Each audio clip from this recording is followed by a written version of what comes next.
ಎಲ್ರಿಗೂ ನಮಸ್ಕಾರ. ಆಸೆ ಧಾರಾವಾಹಿಯಲ್ಲಿ ನಾಳಿನ ಸಂಚಿಕೆಯಲ್ಲಿ ಏನಾಗ್ತಿದೆ ಅಂತ ನೋಡ್ಕೊಂಡ್ ಬರೋಣ ಬನ್ನಿ. ಶಾಂತಿ ಕಸ್ತೂರಿ ಮನೆಯಿಂದ ಬಂದಿರ್ತಾಳೆ. ಆಗ ರಂಗನಾಥ್ ಅವರು, ಏನೇ ಶಾಂತಿ, ವರ್ಷದ 350 ದಿನನೂ ನನ್ ಮನೆ ಅಂತಿರ್ತೀಯ, ಈಗ ನೋಡಿದ್ರೆ ಓಡೋಗಿದೆಯಲ್ಲೇ ಅಂತ ಹೇಳ್ತಾರೆ. ಆಗ ಮನೋಜ ಹೇಳ್ತಾನೆ, ಅಮ್ಮ ನಾನ್ ನಿನ್ನ ಬಂದ್ ಕರ್ದೆ ಅಲ್ವಾ, ನೀನ್ ನನ್ ಜೊತೆ ಬರ್ಲೇ ಇಲ್ಲ. ನೀನ್ ಇಲ್ಲ ಅಂತ ನನ್ಗೆ ಸರಿಯಾಗಿ ಊಟನೇ ಸೇರ್ಲಿಲ್ಲ ಗೊತ್ತಾ ಅಂತ ಹೇಳ್ತಾನೆ. ಹೌದೌದು, ಡೈಲಿ ಹೋಟೆಲ್ ನಲ್ಲೇ ತಿಂತಿದ ಅಂತಾನೆ ಸೂರ್ಯ. ನೀವು ಸ್ವಲ್ಪ ಹೊತ್ತು ಸುಮ್ನೆ ಇರ್ಬಾರ್ದ ಅಂತ ಮೀನಾ ಹೇಳ್ತಾಳೆ. ಅಯ್ಯೋ ಮೀನಾ, ಡೈಲಿ ಇನ್ಮೇಲೆ ಸುಪ್ರಭಾತ ಕೇಳ್ಬೋದಲ್ವಾ, ಅದಕ್ಕೆ ಹೇಳ್ತಿದ್ದೀನಿ ಅಂತಾನೆ ಸೂರ್ಯ. ಅಯ್ಯೋ ಅಮ್ಮ, ನಾವೆಲ್ಲ ಸುಮ್ನೆ ಹೇಳಿದ್ದು ಅಂತಾನೆ ರವಿ. ಸುಮ್ನಿರೋ ರವಿ, ಅತ್ತೆ ಮತ್ತೆ ಏನಾದ್ರೂ ಬೇಜಾರ್ ಮಾಡ್ಕೊಂಡು ಹೊರ್ಟೋಗ್ಬಿಟ್ರೆ? ಅತ್ತೆ, ನಾನೇನೋ ಅವತ್ತು ರವಿ ಜೊತೆ ಜಗಳ ಮಾಡ್ಕೊಂಡು ಹೋದೆ, ಅದಕ್ಕೆ ಅಂತ ನೀವು ನನ್ನನ್ನ ಗದ್ರದ್ರಿ. ಆದ್ರೆ ನೀವು ಇವತ್ತು ಅದೇ ಕೆಲ್ಸ ಮಾಡಿದಿರಲ್ಲ. ಆಗ ಸೂರ್ಯ ಹೇಳ್ತಾನೆ, ಸೋಂಪಾಪುಡಿ, ನೀನ್ ಮನೆ ಬಿಟ್ಟೋಗಿದ್ಕೆ ನಿನ್ನನ್ನ ನಿಮ್ಮತ್ತೆ ಗದ್ರದ್ರು. ಇವ್ರನ್ನ ಗದ್ರೋಕೆ ಲಕ್ಕಿನ ಬರ್ಬೇಕು ಅಂತಾನೆ. ನಾವ್ ಹೋಗಿ ಕರೆದ್ರೆ ಬರ್ಲೇ ಇಲ್ಲ ಅತ್ತೆ, ಆದ್ರೆ ಈಗ ತಾವೇ ಬಂದಿದಾರಲ್ಲ ಅಂತ ರೋಹಿಣಿ ಅನ್ಕೋತಿರ್ತಾಳೆ. ಆಗ ರಂಗನಾಥ್ ಅವರು, ನಾನ್ ಕರೆದ್ರೆ ನೀನ್ ಯಾಕೆ ಬರ್ಲಿಲ್ಲ ಅಂತ ಕೇಳ್ತಾರೆ. ಆ ಹೂ ಕಟ್ಟೋರ್ ಮನೆ ಮಂದಿ ಎಲ್ಲ ಬಂದು ತಪ್ಪಾಯ್ತು ಅಂತ ಕ್ಷಮೆ ಕೇಳಿದ್ರು. ಅವ್ರ ಅಷ್ಟ್ ಕೇಳಿದ್ಮೇಲೆ ಇನ್ಯಾಕೆ ಅಂತ ಮನೆಗ್ ಬಂದೆ ಅಂತಾಳೆ ಶಾಂತಿ. ಅಮ್ಮ, ಅವ್ರು ಕ್ಷಮೆ ಕೇಳಕ್ಕೂ ಮುಂಚೆ ನೀವು ಕೇಸ್ನ ವಾಪಸ್ ತಗೊಂಡಿದ್ರಲ್ವಾ ಅಂತಾನೆ ರವಿ. ಹೌದಲ್ವಾ, ಅದೇಗಮ್ಮ ಕೇಸ್ನ ವಾಪಸ್ ತಗೊಂಡಿ ಅಂತಾನೆ ಮನೋಜ. ಅದು ನಿಮ್ಮಪ್ಪ ಬಂದಿದ್ರಲ್ಲ, ಅವ್ರು ಹೇಳಿದ್ರಲ್ಲ, ಅದು ಸರಿ ಅಂತ ಅನ್ನಿಸ್ತು, ಅದಕ್ಕೋಸ್ಕರ ವಾಪಸ್ ತಗೊಂಡೆ ಅಂತಾಳೆ ಶಾಂತಿ. ಅಲ್ವೇ ಶಾಂತಿ, ನಾನ್ ಹೇಳ್ದಾಗ ನೀನ್ ಒಪ್ಕೊಳ್ಳೇ ಇಲ್ವಲ್ಲ ಅಂತ ಹೇಳ್ತಾರೆ ರಂಗನಾಥ್ ಅವರು. ಅಲ್ಲ, ಎಲ್ರು ಯಾಕೆ ಈ ತರ ಪ್ರಶ್ನೆಗಳ ಮೇಲ್ ಪ್ರಶ್ನೆ ಕೇಳ್ತಿದ್ದೀರಾ? ನೀವ್ ಕೇಳ್ತಿರೋದ್ ನೋಡಿದ್ರೆ ಈ ಮನೆಗೆ ಮತ್ತೆ ಯಾಕೆ ಬಂದೆ ಅನ್ನೋ ತರ ಇದೆ. ಬೇಡ ಅಂದ್ರೆ ಹೇಳ್ಬಿಡಿ, ಮತ್ತೆ ವಾಪಸ್ ಹೊರಟೋಗ್ಬಿಡ್ತೀನಿ ಅಂತಾಳೆ ಶಾಂತಿ. ಅಮ್ಮ, ಹಾಗೇನಾದ್ರೂ ಮಾಡ್ಬಿಟ್ಟಿಯಾ? ನಿನ್ನನ್ ಕರೆಯೋಕೆ ಅಂತ ಕಸ್ತೂರಿ ಆಂಟಿ ಮನೆಗ್ ಬಂದು ಕಾರ್ ಪೆಟ್ರೋಲ್ ಎಷ್ಟ್ ಖರ್ಚಾಗಿದೆ ಅಂತ ಗೊತ್ತಾ ನಿನ್ಗೆ ಅಂತಾನೆ ಮನೋಜ. ನೋಡಿದ್ಯೇನಪ್ಪಾ, ಯಾವಾಗ್ಲೂ ಸಕ್ಕರೆ ಮನೋಜ ಅಂತಿರ್ತಾರೆ. ಇವ್ನ್ ನೋಡಿದ್ರೆ ಸಕ್ಕರೆಗಿಂತ ಕಾರ್ ಪೆಟ್ರೋಲೇ ಹೆಚ್ಚಾಯ್ತೇನೋ ಅನ್ನೋ ಹಾಗೆ ಹೇಳ್ತಿದ್ದಾನೆ ಅಂತಾನೆ ಸೂರ್ಯ. ಆಗ ಶಾಂತಿ, ಬರ್ಬಾರ್ದು ಅಂತೇನೋ ಅನ್ಕೊಂಡಿದ್ದೆ, ಆದ್ರೆ ಎಲ್ರು ಕರೆದ್ರಲ್ಲ ಅಂತ ಬಂದೆ. ಆದ್ರೆ ಒಂದ್ ಮಾತು, ಮೀನಾ ಮಾತ್ರ ಇಲ್ಲಿರೋದ್ರಿಂದ ಯಾವ ಸಮಸ್ಯೆನೂ ಇಲ್ಲ, ಅವ್ರ ಮನೆಯವ್ರ ಮಾತ್ರ ಇಲ್ಲಿಗ್ ಬರ್ಬಾರ್ದು ಅಂದಾಗ ಮೀನಾ ಹೇಳ್ತಾಳೆ, ಅತ್ತೆ ಯಾಕೆ ಈ ತರ ಹೇಳ್ತಿದ್ದೀರಾ, ಅವ್ರ ಯಾಕೆ ನಮ್ಮನೆಗ್ ಬರ್ಬಾರ್ದು ಅಂತ ಕೇಳ್ತಾಳೆ. ರಂಗನಾಥ್ ಅವರು, ಶಾಂತಿ ಇದೆಲ್ಲ ತಪ್ಪು. ಹೆತ್ ಮಗಳನ್ನ ನೋಡೋಕೆ ಅವ್ರ ಮನೆಯವ್ರು ಬರ್ಬಾರ್ದು ಅಂತಂದ್ರೆ ಏನರ್ಥ?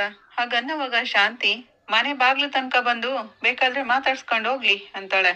ಏನು, ಮನೆ ಬಾಗ್ಲು ತನಕ ಬಂದ್ ಹೋಗ್ಬೇಕಾ? ಅವ್ರೇನ್ ಪೋಸ್ಟ್ ಮ್ಯಾನ್ ಕೆಟ್ಟೋದ್ರ ಅಂತಾನೆ ಸೂರ್ಯ. ಮನೆಯೊಳಗೆಲ್ಲ ಬಂದ್ಬಿಡ್ಲಿ, ಆಮೇಲೆ ಕತ್ತಲ್ಲಿ ಇರುದೆಲ್ಲ ಮನೇಲಿ ಬಂದು ನೋಡ್ಕೊಂಡೋಗಿ ಅವ್ನ್ ಇದಾನಲ್ಲ ಇವಳ್ ತಮ್ಮ, ಹೊರಗಡೆ ಹೋದಾಗ ಕತ್ಕು ಇದು ಕಿತ್ಕೊಂಡ್ ಹೋಗ್ಬಿಡ್ಲಿ ಅಂತ. ಅದಕ್ಕೋಸ್ಕರ ನಾನ್ ಹೇಳ್ತಿದೀನಿ, ಈ ಮನೆಗೆ ಅವ್ರ ಮನೆಯವ್ರು ಯಾರು ಬರ್ಬಾರ್ದು ಅಂತ. ಆಗ ರಂಗನಾಥ್ ಅವರು, ಶಾಂತಿ, ಅವ್ರ ಎತ್ ಮಗಳು ಇಲ್ಲಿದ್ದಾಳೆ, ಅವ್ರನ್ನ ಬರ್ಬಾರ್ದು ಅನ್ನೋದೆಲ್ಲ ಸರಿ ಇಲ್ಲ. ನಾಳೆ ನಮ್ಗೆ ಏನಾದ್ರೂ ಹೆಚ್ಚು ಕಡಿಮೆ ಆದ್ರೆ 4 ಜನ ಬೇಡವೇನೆ? ಈ ಮನೆಗೆ ನೀನ್ ಯಾರನ್ನೂ ಬರ್ಬಾರ್ದು ಅಂತ ಹೇಳೋ ಆಗಿಲ್ಲ ಅಂತ ರಂಗನಾಥ್ ಅವರು ಕಂಡೀಷನ್ ಹಾಕ್ತಾರೆ. ಸರಿ ನೀವೇನಾದ್ರೂ ಮಾಡ್ಕೊಳ್ಳಿ ಅಂತ ಶಾಂತಿ ಎದ್ದೋಗ್ತಿರ್ತಾಳೆ. ಮತ್ತೆ ವಾಪಸ್ ಬಂದು, ನೀವೇನೋ ಊರ್ಗೋಗಿ ಸೆಟ್ಲ್ ಆಗ್ತೀನಿ ಅಂತ ಹೇಳ್ತಿದ್ರಂತೆ. ಹಾಗನ್ನುವಾಗ ರಂಗನಾಥ್ ಅವರು ಸೂರ್ಯನ್ ಕಡೆ ನೋಡ್ತಾರೆ. ಸೂರ್ಯ ಹೌದು ಅನ್ನೋ ಹಾಗೆ ಸನ್ನೆ ಮಾಡ್ತಾನೆ. ಹೌದು, ನೀನ್ ಬರ್ಲಿಲ್ಲ ಅಂದ್ರೆ ನಾನ್ ಏನ್ ಮಾಡ್ಲಿ, ನನಗ್ ಬೇಜಾರಾಯ್ತು, ನಾನು ಊರಿಗೆ ಹೋಗೋಣ ಅಂತ ಅನ್ಕೊಂಡೆ. ಯಾಕೆ, ನಾನ್ ಊರ್ಗ್ ಹೋಗ್ಬಾರ್ದಾ ಅಂತಾರೆ ರಂಗನಾಥ್ ಅವರು. ಮತ್ತೆ ಇನ್ನೊಂದು, ನಾನು ನೀವು ಬೇರೆ ಆಗೋದು ಅದೇನೋ ಪತ್ರ ಅಂತೆಲ್ಲ ಹೇಳ್ತಿದ್ರಂತೆ. ಹಾಗಂತ ಶಾಂತಿ ಹೇಳ್ತಿರ್ಬೇಕಾದ್ರೆ ಮನೋಜ್ ಹೇಳ್ತಾನೆ, ಏನಪ್ಪಾ ಡಿವೋರ್ಸ್ ಕೊಡ್ಬೇಕು ಅಂತೆಲ್ಲ ಮಾತಾಡ್ತಿದ್ರ ಅಂತ ಕೇಳ್ತಾನೆ. ಮತ್ತೆ ರಂಗನಾಥ್ ಅವರು ಸೂರ್ಯನ್ ಕಡೆ ನೋಡ್ತಾನೆ. ಸೂರ್ಯ ಹೌದು ಅನ್ನೋ ಹಾಗೆ ತಲೆ ಆಡಿಸ್ತಾನೆ. ಇಷ್ಟು ವಯಸ್ಸಾದ್ಮೇಲೆ ಡೈವರ್ಸ್ ಎಲ್ಲ ಕೊಡ್ಬೇಕಾ ಅಂತ ಮನೋಜ ಕೇಳೋವಾಗ, ಡಿವೋರ್ಸ್ ಕೊಡಕ್ಕೆ ದೊಡ್ಡವರಾದ್ರೇನೋ ಚಿಕ್ಕವರಾದ್ರೇನೋ ಅದಕ್ ವಯಸ್ಸು ಮುಖ್ಯ ಅಲ್ಲ, ಮನಸ್ ಮುಖ್ಯ ಅಂತ ಸೂರ್ಯ ಹೇಳ್ತಾನೆ. ಶ್ರುತಿ ಹೇಳ್ತಾಳೆ, ಹೌದೌದು, 80 ವರ್ಷ ಆದ್ಮೇಲೂ ಡಿವೋರ್ಸ್ ಕೊಟ್ಟಿದ್ದಾರೆ, ನಾನೇ ನೋಡಿದ್ದೀನಿ ಅಂತಾಳೆ. ಆಗ ಶಾಂತಿ ಶಾಕ್ ಆಗಿ ಹೌದಾ ಅನ್ನೋ ರೀತಿ ನೋಡ್ತಿರ್ತಾಳೆ. ಏನ್ ಮಾವ, ನೀವ್ ಈಗ ಡಿವೋರ್ಸ್ ತಗೋತೀರಾ ಅಂತ ಶ್ರುತಿ ಕೇಳ್ತಾಳೆ. ನಾನ್ ಎಲ್ಲಮ್ಮ ಈ ವಯಸ್ಸಲ್ಲಿ ತಗೊಳ್ಳಿ, ಸಾಯೋ ತನಕ ಜೊತೆಲೇ ಇರ್ಲಿ ಅಂತ ಕಟ್ಕೊಂಡಿದ್ದೀನಲ್ಲ ಈ ಬೇತಾಳನ ಅಂತಾರೆ ರಂಗನಾಥ್ ಅವರು. ಈ ಕಡೆ ರೋಹಿಣಿ, ನಾವೆಲ್ರೂ ಸೇರಿ ಅತ್ತೆನ ಎಷ್ಟೊಂದ್ ಸರಿ ಕರೆದ್ವಿ, ಆದ್ರೂ ಮನೆಗ್ ಬರ್ಲಿಲ್ಲ. ಈಗ ಇದ್ದಕ್ಕಿದ್ದಂಗೆ ಮೀನಾ ಮನೆಯವರು ಸಾರಿ ಕೇಳಿದ್ರು ಅಂತ ಬಂದಿದ್ದಾರೆ, ಇದೇಗ್ ಸಾಧ್ಯ ಅಂತ ಯೋಚನೆ ಮಾಡ್ತಿರ್ತಾಳೆ. ಆಗ ಮನೋಜ್ ಬರ್ತಾನೆ. ಮನೋಜ್, ಅತ್ತೆ ಹೀಗೆ ಇದ್ದಕ್ಕಿದ್ದಂಗೆ ಬಂದ್ರು ಅಂತ ಕೇಳಿದಾಗ, ಅವ್ರು ಇರೋಕ್ ಬಂದಿದ್ದಾರೆ ಅಂತಾನೆ ಮನೋಜ್. ರೋಹಿಣಿ ಅವನ್ಗೆ ಹೊಡಿಯಕ್ ಹೋಗ್ತಾಳೆ. ರೋಹಿಣಿ ಇರು, ನಾನ್ ಅವ್ರ ಬಗ್ಗೆನೆ ಹೇಳ್ತಿರೋದು. ಅವ್ರು ಹೇಳಿದ್ರಲ್ಲ, ಅಪ್ಪ ಹೇಳಿದ್ ಸರಿ ಅಂತ ಅನ್ನಿಸ್ತು, ಅದಕ್ಕೋಸ್ಕರ ಬಂದೆ ಅಂದ್ರಲ್ಲ. ಹಾಗನ್ನವಾಗ ರೋಹಿಣಿ ಹೇಳ್ತಾಳೆ, ಮಾವ ಅತ್ತೆನ ಅಷ್ಟೊಂದ್ ಸರಿ ಬುದ್ಧಿ ಹೇಳಿ ಕರೆದ್ರು, ಆದ್ರೂ ಮನೆಗ್ ಬರ್ಲಿಲ್ಲ. ಮಾವ ಬಂದಿದ ತಕ್ಷಣ ಅವ್ರು ಬೇಜಾರ್ ಮಾಡ್ಕೊಂಡಿರೋ ಮುಖ ನೋಡಿದಾಗ್ಲೇ ಗೊತ್ತಾಯ್ತು, ಅತ್ತೆ ಏನೋ ಬರಲ್ಲ ಅಂತ ಹೇಳಿದ್ದಾರೆ ಅಂತ. ಬರಲ್ಲ ಅಂತೇಳಿ ಈಗ ಹೇಗೆ ದಿಢೀರ್ ಅಂತ ಬಂದಿದಾರಲ್ಲ ಅಂತ ಕೇಳ್ತಾಳೆ. ಅಯ್ಯೋ ರೋಹಿಣಿ, ಅವ್ರು ಯಾವಾಗ ಬಂದ್ರೇನೋ, ಸದ್ಯ ಅಮ್ಮ ಮನೆಗ್ ಬಂದ್ರಲ್ಲ ಅಷ್ಟ್ ಸಾಕಲ್ವಾ, ಅವ್ರು ಬಂದಿದಾರಲ್ಲ ಅಂತ ಖುಷಿ ಪಡು. ನಿನಗ್ ಸಂತೋಷ ಆಗ್ತಿಲ್ವಾ ರೋಹಿಣಿ? ಅವ್ರು ಬಂದಿರೋದ್ರಿಂದ ನಿನ್ ಏನಾದ್ರೂ ಪ್ರಾಬ್ಲಮ್ ಅಂತಾನೆ ಮನೋಜ್. ಅವ್ರು ಬಂದಿರೋದು ನನ್ಗೂ ಸಂತೋಷನೇ. ಸರಿ ಮತ್ತೆ ಇನ್ಯಾಕ್ ಯೋಚನೆ ಮಾಡ್ತಿದ್ಯಾ? ಅದ್ರ ಬಗ್ಗೆ ರಿಸರ್ಚ್ ಯಾಕೆ ಮಾಡ್ತಿದ್ಯಾ? ಬಿಟ್ಬಿಡು ಅಂತ ಮನೋಜ್ ಅನ್ನೋವಾಗ ರೋಹಿಣಿ ಮನ್ಸಲ್ಲೇ ಅನ್ಕೋತಿರ್ತಾಳೆ. ದಿಢೀರ್ ಅಂತ ಮನೆಗ್ ಬಂದಿದ್ದು, ಕೇಸ್ನ ವಾಪಸ್ ತಗೊಂಡಿದ್ದು, ಇದೆಲ್ಲ ಅಯೋಮಯ ಅನ್ಸ್ತಿದೆ. ಇದನ್ನೆಲ್ಲ ಅತ್ತೆನ್ ಕೇಳಿದ್ರೆ ಅವರು ಬಾಯ್ ಬಿಟ್ಟು ಹೇಳಲ್ಲ. ಇದು ಸತ್ಯ ಏನು ಅಂತ ಗೊತ್ತಾಗ್ಬೇಕು ಅಂದ್ರೆ ಕಸ್ತೂರಿ ಆಂಟಿನೇ ಕೇಳ್ಬೇಕು. ಇಲ್ಲಿ ನೋಡೇ ಬಿಡೋಣ ಅಂತ ಅನ್ಕೋತಿರ್ತಾಳೆ ರೋಹಿಣಿ. ಸೂರ್ಯ ಮೀನಾ ಇಬ್ರುನು ನಮಗ್ ಬಂದಿದ್ ಸಮಸ್ಯೆಗಳೆಲ್ಲ ಮುಗೀತು ಅಂತೇಳಿ ಆಕಾಶ ನೋಡ್ತಾ ಮಲ್ಗಿರ್ತಾರೆ. ಏನಮ್ಮ ಮೀನಾ, ನಾಳೆ ಬೆಳಿಗ್ಗೆ ಎದ್ದು ಮಾರ್ಕೆಟ್ ಹೋಗಿ ಹೂ ಎಲ್ಲ ತಗೊಂಡ್ ಬರ್ಬೇಕಲ್ವಾ ಅಂತ ಕೇಳ್ತಾನೆ. ಅವಾಗ ಮೀನಾ, ರೀ, ನನ್ನ ಹತ್ರ ಒಂದ್ ಐಡಿಯಾ ಇದೆ. ಏನಮ್ಮ ಈಗ ಹೊಸ ಐಡಿಯಾ ಅಂತ ಸೂರ್ಯ ಕೇಳ್ತಾನೆ. ನಾಳೆ ನಾನು ಮಾರ್ಕೆಟ್ ಹೋಗಿ ಹೊಸ ಹೂ ಎಲ್ಲ ತಗೊಂಡ್ ಬರ್ತೀನಿ. ಅದನ್ನೆಲ್ಲ ತಗೊಂಡ್ ಬಂದು ಮಂಟಪನ ಡೆಕೋರೇಷನ್ ಮಾಡ್ತೀನಿ. ಅದ್ರ ಫೋಟೋನೆಲ್ಲ ತೆಗೆದು ಅಡ್ವರ್ಟೈಸ್ಮೆಂಟ್ ಕೊಡೋಣ. ಇದ್ರಿಂದ ಡೆಕೋರೇಷನ್ಗೆ ಆರ್ಡರ್ ಬಂದ್ರು ಬರ್ಬೋದಲ್ವಾ ಅಂತ ಕೇಳ್ತಾಳೆ. ಆಗ ಸೂರ್ಯಂಗೆ ತುಂಬಾ ಖುಷಿ ಆಗುತ್ತೆ. ಹೌದೇ ಅಲ್ವೇನಮ್ಮ ಮೀನಾ, ನಿನ್ ಐಡಿಯಾ ತುಂಬಾ ಚೆನ್ನಾಗಿದೆ. ಹೂವಿನ ಜೊತೆಗೆ ಡೆಕೋರೇಷನ್ ದುಡ್ಡು ಸಹ ಸಿಗುತ್ತೆ. ಆರ್ಡರ್ ತಂದ್ ಕೊಡೋದ್ ನನ್ ಜವಾಬ್ದಾರಿ. ಸೂಪರ್ ಮೀನಾ, ಸೂಪರ್ ಅಂತ ಕೈ ಕುಲುಕ್ತಾ ಖುಷಿ ಪಡ್ತಿರ್ತಾರೆ ಇಬ್ರುನು. ಬೆಳಿಗ್ಗೆ ಎದ್ದಿದ ತಕ್ಷಣ ಸೂರ್ಯನ್ ಕಣ್ಗಳನ್ನ ಮುಚ್ಚಿ ಸರ್ಪ್ರೈಸ್ ಅಂತ ಕರ್ಕೊಂಡ್ ಬಂದ್ ತೋರಿಸ್ತಾಳೆ ಮೀನಾ. ಆ ಸರ್ಪ್ರೈಸ್ ಏನಾಗಿರುತ್ತೆ ಅಂದ್ರೆ, ಮೀನಾ ಸ್ವತಃ ತಾನೇ ಮಂಚದ ಮೇಲೆ ಹೂವಿನಲ್ಲಿ ಡೆಕೋರೇಷನ್ ಮಾಡಿರೋ ಸಣ್ಣ ಮಂಟಪನ ತಯಾರ್ ಮಾಡಿರ್ತಾಳೆ. ಏನ್ ಮೀನಾ, ಈ ತರ ಮಾಡಿದ್ಯಾ? ತುಂಬಾ ಚೆನ್ನಾಗಿದೆ. ಈ ಐಡಿಯಾ ಎಲ್ಲ ನಿನ್ ತಲೆ ಹೇಗಮ್ಮ ಬರುತ್ತೆ? ಅದ್ರಲ್ಲಿ ಮೀನಾ ಲೈಟ್ ಎಲ್ಲ ಹಾಕಿರ್ತಾಳೆ. ಒಂದು 4 ಸಾಲ್ನು ಬರ್ದಿಟ್ಟಿರ್ತಾಳೆ. ಏನಮ್ಮ ಇದೆಲ್ಲ ಅಂತ ಕೇಳ್ದಾಗ, ಸ್ವಲ್ಪ ಡಿಫ್ರೆಂಟ್ ಆಗಿರ್ಲಿ ಅಂತ ಈ ತರ ಮಾಡಿದೀನಿ ಅಂತ ಹೇಳ್ತಾಳೆ. ಇಷ್ಟೊಂದೆಲ್ಲ ಮಾಡಿದ್ರೆ ನಿನ್ಗ ಆರ್ಡರ್ ತುಂಬಾನೇ ಚೆನ್ನಾಗ್ ಬರುತ್ತೆ ಮೀನಾ. ಸೂಪರ್ ಮೀನಾ, ಸೂಪರ್ ಅಂತಿರ್ತಾನೆ ಸೂರ್ಯ. ಇದ್ರ ಫೋಟೋ ಎಲ್ಲ ತಗೊಳ್ಳೋಣ ಅಂತ ಹೇಳಿ ಮೀನಾ, ನೀನ್ ಬಾ ನಿಂತ್ಕೋ ಅಂತ ಸೂರ್ಯ ಬಲವಂತ ಮಾಡ್ತಿರ್ತಾನೆ. ಅಲ್ಲಿಗೆ ಶ್ರುತಿ ಬರ್ತಾಳೆ. ಏನ್ ಮಾಡ್ತಿದೀರಾ ನೀವಿಬ್ರು ಅಂತ ಕೇಳ್ತಾಳೆ. ಶ್ರುತಿ, ಹೂವಿನ ಡೆಕೋರೇಷನ್ದು ಒಂದು ಸಣ್ಣ ಮಾಡೆಲ್ ಮಾಡಿದೀನಿ ಅಂತಾಳೆ ಮೀನಾ. ಶ್ರುತಿ ಅದನ್ನೆಲ್ಲ ನೋಡಿ, ವಾವ್ ಮೀನಾ ಅವ್ರೆ, ತುಂಬಾ ಚೆನ್ನಾಗ್ ಮಾಡಿದೀರಾ. ಎಷ್ಟೊಂದ್ ಕ್ರಿಯೇಟಿವ್ ಆಗಿದೆ ನಿಮ್ ಐಡಿಯಾಗಳೆಲ್ಲ. ಚೆನ್ನಾಗಿದೆಯಾ ಶ್ರುತಿ ಅಂತ ಮೀನಾ ಮತ್ತೆ ಕೇಳ್ತಾಳೆ. ಹೌದು ಮೀನಾ ಅವ್ರೆ, ಒಂದೊಂದಾದ್ರೇನೋ ಈ ತರ ಮಾಡ್ತೀರಾ? ತುಂಬಾ ಆರ್ಡರ್ಸ್ ಬಂದ್ರೆ ಏನ್ ಮಾಡ್ತೀರಾ? ತುಂಬಾ ಬರುತ್ತಾ ಅಂತ ಸೂರ್ಯ ಕೇಳ್ತಾನೆ. ಹೌದು, ಇದನ್ನೆಲ್ಲ ಮಾರ್ಕೆಟಿಂಗ್ ಮಾಡ್ಬೇಕು ಅಂತಾಳೆ ಶ್ರುತಿ. ಹೇಗ್ ಮಾಡೋದು? ನಮಗ್ ಗೊತ್ತಿಲ್ವಲ್ಲ ಅಂತ ಮೀನಾ ಕೇಳ್ತಾಳೆ. ಅದೇನೋ ಹೇಳ್ತಾರಲ್ಲ ಅಂತ ಸೂರ್ಯ ಹೇಳ್ತಿರ್ಬೇಕಾದ್ರೆ, ವೆಬ್ಸೈಟ್ ಅಂತಾಳೆ ಶ್ರುತಿ. ವೆಬ್ಸೈಟ್ಗೆ ಇದನ್ನೆಲ್ಲ ಹಾಕಿದ್ರೆ ನಿಮ್ಗೆ ತುಂಬಾ ಆರ್ಡರ್ಸ್ ಬರುತ್ತೆ ಅಂತಾಳೆ ಶ್ರುತಿ. ಅದ್ ಹೇಗ್ ಹಾಕೋದು? ನನಗ್ ಗೊತ್ತಿಲ್ವಲ್ಲ ಅಂತಾಳೆ ಮೀನಾ. ಅಷ್ಟೊಂದೆಲ್ಲ ಯಾಕೆ ಯೋಚನೆ ಮಾಡ್ತೀರಾ ಮೀನಾ ಅವ್ರೆ? ನಾನ್ ಇಲ್ವಾ? ನಾನ್ ಅದನ್ನೆಲ್ಲ ರೆಡಿ ಮಾಡ್ಕೊಡ್ತೀನಿ. ಮೊದ್ಲು ಇದೆಲ್ಲ ಪಬ್ಲಿಸಿಟಿ ಆಗ್ಬೇಕು. ಇದ್ರ ಫೋಟೋಗಳನ್ನೆಲ್ಲ ತೆಗ್ದು ಸೋಷಿಯಲ್ ಮೀಡಿಯಾದಲ್ಲಿ ಪೋಸ್ಟ್ ಮಾಡ್ಬೇಕು. ಇದು ಒಳ್ಳೆ ಐಡಿಯಾ ಸೋಂಪಾಪುಡಿ. ಸೂರ್ಯ ಹಾಗನ್ನೋವಾಗ ಮೀನಾ, ಏನಕ್ಕಿದೆಲ್ಲ ಅಂತ ಕೇಳ್ತಾಳೆ. ಅಯ್ಯೋ ಮೀನಾ, ಏನಕ್ಕಿದೆಲ್ಲ ಅಂತ ಕೇಳ್ತಿದೀಯಲ್ಲ, ಏನದು ಅಂತ ಕೇಳ್ದಾಗ ಶ್ರುತಿ ಮಾರ್ಕೆಟಿಂಗ್ ಅಂತ ಹೇಳ್ಕೊಡ್ತಾಳೆ. ಅದೇ ಅದನ್ ಮಾಡಿದ್ರೆ ನಮ್ಗೆ ಆರ್ಡರ್ ಜಾಸ್ತಿ ಬರುತ್ತೆ ಮೀನಾ. ಆರ್ಡರ್ಗಳೆಲ್ಲ ಜಾಸ್ತಿ ಬರೋದ್ ಬೇಡ್ವಾ ಮೀನಾ? ಸೋಂಪಾಪುಡಿ, ನಾನ್ ಈಗ್ಲೇ ಫೋಟೋಗಳನ್ನೆಲ್ಲ ತೆಗೆದ್ಕೊಡ್ತೀನಿ. ಅದೇನ್ ಬೇಕು ಅಂತ ನೀನ್ ರೆಡಿ ಮಾಡ್ಕೊಟ್ಬಿಡು ಅಂತಾನೆ ಸೂರ್ಯ. ಸ್ವಲ್ಪ ತಡೀರಿ ಅಂತ ಹೇಳಿ, ಮೀನಾ ಅವ್ರೆ, ಇದ್ರ ಓನರ್ ಯಾರು? ನೀವು ತಾನೇ? ಇದ್ರ ಜೊತೆಗೆ ನೀವು ಫೋಟೋ ತೆಗಿಸ್ಕೋಬೇಕು.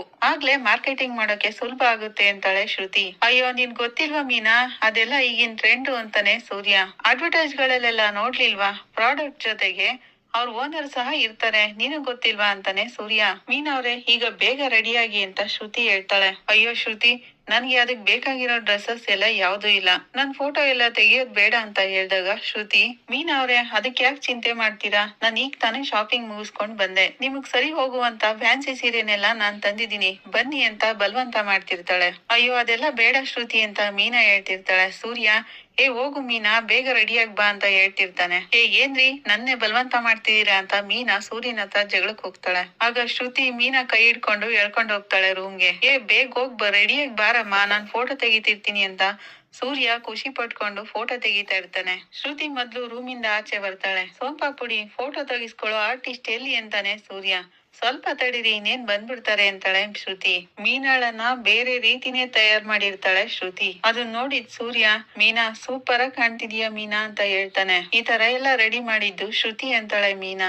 ಸೋಂಪಾಪುಡಿ, ಪಾರ್ಲರ್ ಅಮ್ಮನ್ಗಿಂತ ತುಂಬಾ ಚೆನ್ನಾಗ್ ರೆಡಿ ಮಾಡಿದೀಯ. ಈ ಟಿವಿನಲ್ಲಿ ಮಾಡೆಲ್ ಗಳೆಲ್ಲ ಬರಲ್ವಾ, ಆಕ್ಟರ್ಸ್ ಬರಲ್ವಾ, ಆ ರೀತಿ ಕಾಣಿಸ್ತಿದ್ದಾಳೆ ಮೀನಾ. ಸುಮ್ನೆ ಕಿಂಡಲ್ ಮಾಡ್ಬೇಡಿ, ಸುಮ್ನಿರಿ ಅಂತಾಳೆ ಮೀನಾ. ಹೌದಾ, ಈಗ ನೀನೇ ನೋಡುವಂತೆ ಇರು ಅಂತೇಳಿ ಸೋಂಪಾಪುಡಿ ಒಂದ್ ಫೋಟೋ ತೆಗಿ ನಮ್ಮಿಬ್ರದ್ದು ಸೇರ್ಸಿ ಅಂತಾನೆ ಸೂರ್ಯ. ಶ್ರುತಿ ಅವ್ರಿಬ್ರು ನಿಂತಿರೋ ಪೋಸ್ ನ ನೋಡಿ, ಮೀನಾ ಅವ್ರೆ ನೀವಿಬ್ರು ಏನು ಪಾಸ್ಪೋರ್ಟ್ ಸೈಜ್ ಫೋಟೋ ತೆಗ್ಸಕ್ ಬಂದಿದ್ದೀರಾ? ಒಳ್ಳೆ ರ್ಯಾಂಪ್ ವಾಕ್ ಮಾಡೋ ತರ ಒಳ್ಳೆ ಪೋಸ್ ಕೊಡಿ ಅಂತಾಳೆ ಶ್ರುತಿ. ಅಯ್ಯೋ ಶ್ರುತಿ, ನನ್ಗೆ ಅದೆಲ್ಲ ಬರಲ್ಲ ಅಂತ ಮೀನಾ ಹೇಳ್ತಾಳೆ. ಅದೆಲ್ಲ ಏನಕ್ ಬರಲ್ಲ? ಸೋಂಪಾಪುಡಿ, ನಿನ್ಗೆ ಫೋನ್ ತಾನೇ ಬೇಕಾಗಿರೋದು, ಈಗ ತೆಗಿ ಅಂತೇಳಿ ಸೂರ್ಯ ಮೀನಾ ಕರೆಕ್ಟ್ ಆಗಿ ನಿಂತ್ಕೋತಾರೆ. ಅವರು ಬೇರೆ ಬೇರೆ ರೀತಿಯೆಲ್ಲ ಪೋಸ್ ಕೊಡ್ತಾರೆ. ಶ್ರುತಿ ಅವ್ರ ಫೋಟೋಗಳನ್ನೆಲ್ಲ ತೆಗಿತಾಳೆ. ಈಗ ಅಡ್ವರ್ಟೈಸ್ಮೆಂಟ್ ಗೋಸ್ಕರ 4 ಮಾತಾಡು ಅಂತ ಹೇಳ್ತಾನೆ ಸೂರ್ಯ. ಮದ್ವೆಗಳಿಗೆ, ಶುಭ ಸಮಾರಂಭಗಳಿಗೆ ನಮ್ಮಲ್ಲಿ ಹೂವಿನ ಅಲಂಕಾರ, ಡೆಕೋರೇಷನ್ ಎಲ್ಲ ಇದೆ ಅಂತ ಮೀನಾ ಹೇಳ್ತಿರ್ತಾಳೆ. ಹಾಗೆ ಶ್ರುತಿ ಸೂರ್ಯ ಇಬ್ರು ಸೇರಿ ಮೀನಾ ಕೈಲಿ ಬಲವಂತವಾಗಿ ರ್ಯಾಂಪ್ ವಾಕ್ ಮಾಡಕ್ಕೆ ಒಪ್ಪಿಸ್ತಾರೆ. ನನ್ಗ ಆತರ ಎಲ್ಲ ಮಾಡಕ್ ಬರಲ್ಲ ಶ್ರುತಿ ಅಂತ ಮೀನಾ ಹೇಳುವಾಗ, ಶ್ರುತಿ ನಾನ್ ಬಾಸ್ ಮೀನಾ ಅವ್ರೆ, ನಾನ್ ಹೇಳ್ಕೊಡ್ತೀನಿ ಬನ್ನಿ ಅಂತ ಶ್ರುತಿ ಮೀನಾಗೆ ರ್ಯಾಂಪ್ ವಾಕ್ ಮಾಡೋದ್ನ ಹೇಳ್ಕೊಡ್ತಾಳೆ. ಶ್ರುತಿ ಇದೆಲ್ಲ ಚೆನ್ನಾಗಿರಲ್ಲ ಶ್ರುತಿ, ಬೇಡ ಅಂತ ಹೇಳ್ತಾಳೆ ಮೀನಾ. ಮೀನಾ ಅವ್ರೆ ನಿಮ್ಗೆ ಇದೆಲ್ಲ ಗೊತ್ತಿಲ್ಲ, ತುಂಬಾ ಚೆನ್ನಾಗಿರುತ್ತೆ, ಬನ್ನಿ ನೀವು ಏನಕ್ ಮಾಡಕ್ಕಾಗಲ್ಲ ನಾನು ನೋಡ್ತೀನಿ ಅಂತ ಮೀನಾ ಕೈಲಿ ರ್ಯಾಂಪ್ ವಾಕ್ ಮಾಡಿಸ್ತಾಳೆ ಶ್ರುತಿ. ಮೀನಾ ರ್ಯಾಂಪ್ ವಾಕ್ ಮಾಡ್ಬೇಕಾದ್ರೆ ಸೂಪರ್ ಆಗಿ ಮಾಡ್ತಿದ್ದೀರಾ ಮೀನಾ ಅವ್ರೆ, ಮೀನಾ ಸೂಪರ್, ಈ ತರ ಪೋಸ್ ಕೊಡು ಆ ತರ ಪೋಸ್ ಕೊಡು ಅಂತ ಸೂರ್ಯ ಫೋಟೋ ತೆಗಿತಾನೆ ಇರ್ತಾನೆ. ಸಾಕು ಬಿಡಿ, ಇನ್ನು ಎಷ್ಟ್ ಫೋಟೋ ಅಂತ ತೆಗಿತೀರಾ, ನಾನು ಒಳಗೆ ಕೆಲ್ಸ ಇದೆ ಅಂತ ಮೀನಾ ಓಡ್ತಾ ಇರ್ತಾಳೆ. ಮೀನಾ ಈಗ ಅಲ್ಲಿಂದ ಅದೇ ರೀತಿ ನಡ್ಕೊಂಡ್ ಬಾ ಅಂತ ಸೂರ್ಯ ಹೇಳ್ತಿರ್ತಾನೆ. ಮೀನಾ ಬಾಗ್ಲ ಹತ್ರ ಹೋಗ್ತಾಳೆ. ಅಷ್ಟ್ರಲ್ಲಿ ರವಿ ಅಲ್ಲಿಗ್ ಬರ್ತಾನೆ. ರವಿ ಬಂದಲ್ಲ ಅಂತ ಮೀನಾ ಈ ಕಡೆ ಓಡ್ ಬರ್ತಾಳೆ. ಮೀನಾ ಅವ್ರೆ ಯಾಕೆ ನಿಲ್ಲಿಸ್ಬಿಟ್ರಿ ಅಂತ ಶ್ರುತಿ ಕೇಳ್ತಾಳೆ. ಅಯ್ಯೋ ರವಿ ಬಂದ್ರು ಅಂತ ಮೀನಾ ಹೇಳ್ದಾಗ, ರವಿ ಬಂದ್ರೆ ಏನಾಯ್ತು, ನೀವು ಶುರು ಮಾಡಿ ಮೀನಾ ಅವ್ರೆ ಎಂದಾಗ, ರವಿ ಏನ್ ಮಾಡ್ತಿದ್ದೀರಾ ಅಂತ ಕೇಳ್ತಾನೆ. ಮೀನಾ ಅವ್ರ ಬಿಸ್ನೆಸ್ ಗೋಸ್ಕರ ಕೆಲವೊಂದ್ ಫೋಟೋಗಳನ್ನ ವಿಡಿಯೋಸ್ ನ ವೆಬ್ಸೈಟ್ ಹಾಕ್ಬೇಕು, ಅದಕ್ಕೋಸ್ಕರ ಈ ತರ ಎಲ್ಲ ರೆಡಿ ಮಾಡ್ತಿದೀವಿ ಅಂತಾಳೆ ಶ್ರುತಿ. ರವಿ ಬಿಸ್ನೆಸ್ ಗೋಸ್ಕರ ಅಲ್ವಾ, ಅದ್ಕೆ ಬನ್ನಿ ಫೋಟೋ ತೆಗಿಸ್ಕೊಡಿ ಅಂತ ಹೇಳ್ತಾನೆ. ಅಯ್ಯೋ ರವಿ, ಇವ್ರಿಬ್ರು ಸೇರಿ ತುಂಬಾ ಕಾಮಿಡಿ ಮಾಡ್ತಿದ್ದಾರೆ ಅಂತಾಳೆ ಮೀನಾ. ಏನ್ ಬಿಸ್ನೆಸ್ ಶ್ರುತಿ ಅಂದಾಗ, ಮ್ಯಾರೇಜ್ ಹಾಲ್ ನ ಡೆಕೋರೇಟ್ ಮಾಡೋ ಬಿಸ್ನೆಸ್ ಅದು, ಅದಕ್ಕೋಸ್ಕರ ಮೀನಾ ಅವ್ರ ಫೋಟೋ ವಿಡಿಯೋಸ್ನೆಲ್ಲ ವೆಬ್ಸೈಟ್ ಹಾಕ್ತಿದೀವಿ ಅಂತಾಳೆ ಶ್ರುತಿ. ಆಗ ರವಿ ಖುಷಿಯಿಂದ ಕಂಗ್ರಾಚುಲೇಷನ್ಸ್ ಅದ್ಕೆ ಅಂತಾನೆ. ಆಗ ಸೂರ್ಯ ಮೀನಾ 2 ಫೋಟೋ ಅಂತ ಹೇಳ್ತಾನೆ. ಅಯ್ಯೋ ರೀ ಅಂತ ಮೀನಾ ಹೇಳ್ತಿರ್ಬೇಕಾದ್ರೆ ಸೋಂಪಾಪುಡಿ ಅಂತಾನೆ ಜೋರಾಗಿ ಸೂರ್ಯ. ಶ್ರುತಿ ಮೀನಾನ ಹೇಳ್ಕೊಂಡೋಗಿ ಫೋಟೋ ತೆಗಿಯಕ್ ನಿಲ್ಸ್ಕೊತಾಳೆ. ಶ್ರುತಿ ಮೀನಾಗೆ ಮಾಡೆಲ್ ತರ ಫೋಸ್ ಕೊಡೋದನ್ನೆಲ್ಲ ಹೇಳ್ಕೊಡ್ತಿರ್ತಾಳೆ. ಶ್ರುತಿ ಸಾಕು ಶ್ರುತಿ, ನನ್ಗಿದೆಲ್ಲ ಬರಲ್ಲ ಅಂತಾಳೆ ಮೀನಾ. ಏನಕ್ ಬರಲ್ಲ ನಿನ್ಗೆ, ಸುಮ್ನೆ ಪೋಸ್ ಕೊಡು ಅಂತಾನೆ ಸೂರ್ಯ. ಬೇಡ ಬೇಡ ಅಂತಿರ್ತಾಳೆ ಮೀನಾ. ಸೂರ್ಯ ಅವ್ರೆ ನೀವ್ ಸ್ವಲ್ಪ ಹೆಲ್ಪ್ ಮಾಡ್ ಬನ್ನಿ ಅಂತ ಶ್ರುತಿ ಕರೀತಾಳೆ. ಈಗ ನೀನ್ ಫೋಟೋ ತೆಗಿ ಸೋಂಪಾಪುಡಿ ಅಂತೇಳಿ ಸೂರ್ಯ ಮೀನಾ ಹತ್ರ ಹೋಗ್ತಾನೆ. ಸೂರ್ಯ ಮೀನಾನ ಹಿಡ್ಕೊಂಡು ಬೇರೆ ಬೇರೆ ರೀತಿಯೆಲ್ಲ ಪೋಸ್ ಕೊಡ್ತಿರ್ತಾನೆ. ಅಷ್ಟ್ರಲ್ಲಿ ಅಲ್ಲಿಗೆ ಶಾಂತಿ, ಮನೋಜ, ರೋಹಿಣಿ 3 ಜನನು ಬರ್ತಾರೆ. ಮೀನಾ ಸೆರ್ಗಲ್ಲಿ ಮೀನಾ ಮುಖ ಮರೆಯಾಗಿರುತ್ತೆ. ಆ ಪೋಸ್ ನೋಡಿ ಸೂರ್ಯ ಅವಳನ್ನ ಹಿಡ್ಕೊಂಡಿರೋದ್ ನೋಡಿ ಮನೋಜ್, ಅಮ್ಮ ಅಮ್ಮ ಬಾರಮ್ಮ ಇಲ್ಲಿ, ಈ ಸೂರ್ಯ ಬೇರೆ ಯಾರೋ ಹುಡ್ಗಿನ ಕರ್ಕೊಂಡ್ ಬಂದಿದ್ದಾನೆ, ಬೇಗ ಬಾರಮ್ಮ ನೋಡು ಅಂತ ಹೇಳ್ತಿರ್ತಾನೆ. ಶಾಂತಿ ಬಂದು ನೋಡ್ಬಿಟ್ಟು, ಏನಿದು, ಇದೇನ್ ನಮ್ಮನೇನಾ, ಏಯ್ ಯಾರೇ ನೀನು ಅಂತ ಕೇಳ್ತಿರ್ತಾಳೆ. ಆಗ ಸೂರ್ಯ ಮೀನಾ ಮುಖನ ಮುಚ್ಕೊಂಡ್ ಬಿಡ್ತಾನೆ. ಆಗ ಮನೋಜ, ನೋಡಮ್ಮ ನಡು ಮನೇಲಿ ಹೆಂಡತಿ ತಪ್ಕೊಂಡಿದಂಗ್ ತಪ್ಕೊಂಡ್ ನಿಂತಿದ್ದಾನೆ, ಏನೋ ಈಗ ನನಗ್ ಬೇಕಾಗಿತ್ತು, ಅದಕ್ಕೆ ಬಾಂಬೆಯಿಂದ ಮಾಡೆಲ್ ಕರ್ಸಿದೀನಿ ಅಂತಾನೆ ಸೂರ್ಯ. ರವಿ ಮತ್ತೆ ಶ್ರುತಿ ಇಬ್ರುನು ಮರೆಯಾಗಿ ನಿಂತ್ಕೊಂಡು ನಗ್ತಿರ್ತಾರೆ. ಏನೇ ಇವನು ಈ ತರ ಎಲ್ಲ ಮಾಡ್ತಿದ್ದಾನೆ, ಯಾವಳೆ ನೀನು ನನ್ ಮನೆಗ್ ಬಂದು ನಡು ಮನೇಲಿ ನಿಂತಿದೀಯಾ, ಬಾರೆ ಈ ಕಡೆಗೆ ಅಂತ ಶಾಂತಿ ರೇಗ್ತಾಳೆ. ಹೆಂಡ್ತಿನ ಬಿಟ್ಟು ಬೇರೆ ಇನ್ಯಾವಳನ್ನೋ ಕರ್ಕ ಬಂದಿದ್ದಾನಮ್ಮ ಅಂತ ಮನೋಜ ಹೇಳ್ತಿರ್ತಾನೆ. ಏನೋ ಇದು ಕರ್ಮ, ಮನೇಲೆಲ್ಲ ಈ ರೀತಿ ಮಾಡ್ತಿದ್ಯಾ, ಎಲ್ಲೋ ಅವಳು ನೀನ್ ಹೆಂಡ್ತಿ ಅಂತ ಕೇಳ್ತಾಳೆ ಶಾಂತಿ. ಯಾರು ಅಂತ ಸೂರ್ಯ ಹೇಳ್ದಾಗ, ಅವಳೆ ಕಣೋ ಮೀನಾ, ಎಲ್ಲೋ ಅವಳು, ಏನ್ ಅವಳು ಹೂ ಕೊಡಕ್ ಹೋಗಿದ್ದಾಳ, ಅವಳು ಮನೇಲಿಲ್ಲ ಅಂತ ಇನ್ಯಾವಳನ್ನ ಕರ್ಕೊಂಡ್ಬಂದು ಆಟ ಆಡ್ತಿದ್ಯಾ. ಆಗ ಮೀನಾ ಬಿಡ್ಸ್ಕೊಳಕ್ ನೋಡ್ತಿರ್ತಾಳೆ. ಸೂರ್ಯ ಬಿಗಿಯಾಗಿ ಇಟ್ಕೊಂಡು, ನೀನ್ ಸುಮ್ನೆ ಇರಮ್ಮ, ನನ್ಗೆ ಅದೆಲ್ಲ ಗೊತ್ತಿದೆ, ಸುಮ್ನೆ ಅವ್ರು ಏನೇನೋ ಹೇಳ್ತಿದ್ದಾರೆ ಅಂತಾನೆ. ಏನೇನೋ ಹೇಳ್ತಿದ್ಯಲ್ಲೋ, ಹೆಂಡ್ತಿ ಮನೇಲಿ ಇಲ್ದೇ ಇರೋವಾಗ ಈ ರೀತಿ ಎಲ್ಲ ಮಾಡ್ತಿದ್ಯಾ, ಇದನ್ ಬೇರೆ ಶುರು ಹಚ್ಕೊಂಡಿದ್ಯಾ, ಛೀ. ಶಾಂತಿ ಹಾಗನ್ನೋವಾಗ ಮನೋಜ ಬಂದ್ಬಿಟ್ಟು, ಅಮ್ಮ ಇವನು ವರ್ತನೆನೇ ಸರಿ ಇಲ್ಲ ಅಮ್ಮ, ಇವನ್ ಹೆಂಡ್ತಿಗೆ ಇವನು ಮೋಸ ಮಾಡ್ತಿದ್ದಾನೆ ಅಂತಾನೆ. ಉಳುಕ್ ಶಿಖಾಮಣಿ, ನೀನೇನು ಅಂತ ನನಗ್ ಗೊತ್ತಿಲ್ವೇನೋ, ಮೊದ್ಲು ನಿನ್ನ ನಂಬಿದಾರಲ್ಲ ಅವ್ರನ್ನ ಸರಿಯಾಗಿ ನೋಡ್ಕೊ ಅಂತಾನೆ ಸೂರ್ಯ. ನೀನ್ ಸುಮ್ನೆ ಇರೋ ಅಂತಾನೆ. ಆಗ ಶಾಂತಿ, ಅವ್ನ್ ಹೇಳೋದ್ರಲ್ಲಿ ಏನೋ ತಪ್ಪಿದೆ, ಮದ್ವೆ ಆದ್ಮೇಲೆ ಇನ್ಯಾವಳನ್ನ ಮನೆಗ್ ಕರ್ಕೊಂಡ್ ಬಂದು ನಡು ಮನೇಲಿ ನಿಂತ್ಕೊಂಡು ಈಗೆಲ್ಲ ಮಾಡ್ತಿದ್ದೀರಲ್ಲ, ಈ ಅಸಹ್ಯನೆಲ್ಲ ನೋಡಕ್ ಆಗ್ತಿಲ್ಲ, ಎಲ್ಲೋದ್ಲು ಅವಳು ಮೀನಾ, ಮೀನಾ ಮೀನಾ ಮೀನಾ ಎಲ್ಲಿ ಹೋಗಿದೀಯಾ, ಅವಳಿಗೆ ಮೋಸ ಮಾಡ್ತಿದೀಯಾ, ಅವಳೇನಾದ್ರೂ ಈ ಆಟಗಳನ್ನೆಲ್ಲ ನೋಡಿದ್ರೆ ನೀವ್ ತಿಂದಿರೋದೆಲ್ಲ ಒಟ್ಟಿಗೆ ಕಕ್ಕಿಸ್ತಾಳೆ. ಮೀನಾ ಮೀನಾ ಎಲ್ಲೇ ಹೋಗಿದ್ಯಾ ಅಂತ ಜೋರ ಕೂಗ್ತಿರ್ತಾಳೆ ಶಾಂತಿ. ಮೀನಾ ತಕ್ಷಣ ಸೂರ್ಯನ್ ಕೈಯಿಂದ ಬಿಡ್ಸ್ಕೊಂಡು, ಅತ್ತೆ ನಾನೇ ಅಂತ ಎದುರುಗ್ ಬಂದ್ ನಿಂತ್ಕೋತಾಳೆ. ಶಾಂತಿ ಮೀನಾನು ನೋಡಿ ಶಾಕ್ ಆಗ್ತಾಳೆ. ಇಲ್ಲಿಗೆ ಈ ಸಂಚಿಕೆ ಮುಕ್ತಾಯ ಆಗುತ್ತೆ. ನಿಮ್ಗಿಷ್ಟ ಆದ್ರೆ ಲೈಕ್ ಮಾಡಿ, ಕಮೆಂಟ್ ಮಾಡಿ, ಸಬ್ಸ್ಕ್ರೈಬ್ ಮಾಡಿ. Thank you.